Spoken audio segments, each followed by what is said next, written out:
Буџетот за следната година во собранието беше дочекан на нож. За опозицијата тој е мегаломански, популистички и социјален, но не и развоен. Власта ќе ги изголеми платите на администрацијата следната година кога ќе има избори во земјата, а баш тој популизам најмногу го критикуваше велат од ВМРО ДПМН. За нив власта се фали со изградба на проекти што ги направиле нивните претходници. Едно е да излезете на улица и да шарате фасади за да се дојди на власт, ама на власт треба се работи.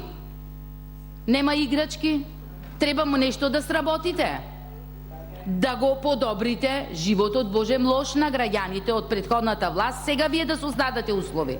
Тоа не го направивте. Програмата на еден ваш градоначалник за една година дека направил 1000 метри пат, па не напишал 1 километар за да изгледа повеќе, туку 1000 метри пат.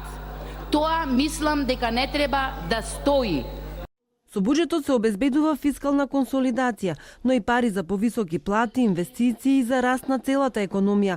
Нормално е да расте буџетот од година в година во земја во која има економски развој, вели Тевдовски. Најголема бура крена прогресивниот данок што следната година треба да донесе нови 25 милиони евра во буџетот.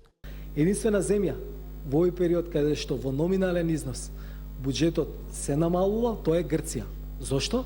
Бидејќи тамо се крателе плати и пензии.